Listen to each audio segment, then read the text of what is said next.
नमस्ते दोस्तों। क्या आपने कभी सोचा है कि 1947 में आज़ादी के बाद से भारत ने कौन से दिलचस्प किस्से और राज खोले हैं? तो चलिए, मैं आपको 1947 से लेकर आज तक के भारत के कुछ अनसुने तथ्यों के सफ़र पर ले चलता हूँ। क्या आपको पता है कि भारत ने अपना पहला सैटेलाइट बैलगाड़ी पर लॉन्च किया था? जी हाँ, आपने सही सुना। 1980 के दशक की शुरुआत में जब भारत अंतरिक्ष तकनीक में अपने शुरुआती कदम उठा रहा था, तब देश के पहले सैटेलाइट आर्यभट्ट को लॉन्च साइट तक ले जाने के लिए एक बैलगाड़ी का इस्तेमाल किया गया था। ये बात भारत की परंपरा और आधुनिकता के अनोखे मिश्रण को दर्शाती है। आगे बढ़ते हुए भारत की भाषाई विविधता तो जगजाहिर है, लेकिन क्या आपको पता है कि भारत आधिकारिक तौर पर 22 अलग-अलग भाषाओं को मान्यता देता है, जबकि पूरे देश में 19,500 से भी ज़्यादा बोलियां मातृभाषा के रूप में बोली जाती हैं। ये बात भारत को दुनिया के सबसे भाषाई रूप से विविध देशों में से एक बनाती है। यहाँ एक और हैरान कर देने वाला तथ्य है। गुजरात के गिर जंगल में बनेज का मतदान केंद्र जंगल के बीच में एक अकेले मतदाता के लिए स्थापित किया जाता है।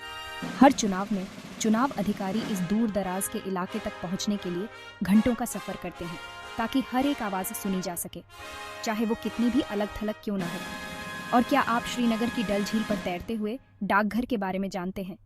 यह सिर्फ एक डाकघर ही नहीं, बल्कि एक पर्यटक आकर्षण भी है। यह अगस्त 2011 से चालू है और इसे दुनिया का पहला तैरता हुआ डाकघर माना जाता है।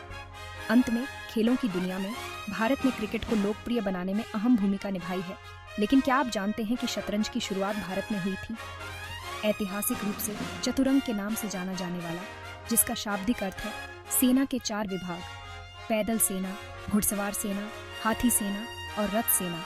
ऐसा माना जाता है कि इसे गुप्त वंश के दौरान विकसित किया गया था। ये भारत के अनमोल खजाने से कुछ हीरे हैं। लेकिन क्या आप जानते हैं कि भारत में शून्य की खोज की गई थी? महान गणितज्ञ आर्यभट्ट ने इसे दुनिया के सामने प्रस्तुत किया। और क्या आप जानते हैं कि नालंदा विश्वविद्यालय, जो प्राचीन भारत का एक प्रमुख शिक्षा केंद्र था, दुनिया के सबसे पुराने विश्वविद्यालयों में से एक है? आयुर्वेद, जो आज भी प्रचलित है, भारत की प्राचीन चिकित्सा प्रणाली है और इसे 5000 साल से भी अधिक पुराना माना जाता है।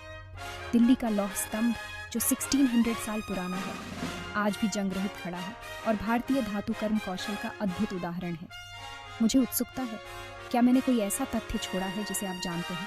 अगर हाँ, तो नीचे कमेंट करके बताएं और चलिए मिलकर इस अविश्वसनीय देश के बारे में और खोज करते रहें। देखने के लिए शुक्रिया और अधिक दिलचस्प तथ्यों और कहानियों के लिए लाइक और सब्सक्राइब करना न भूलें।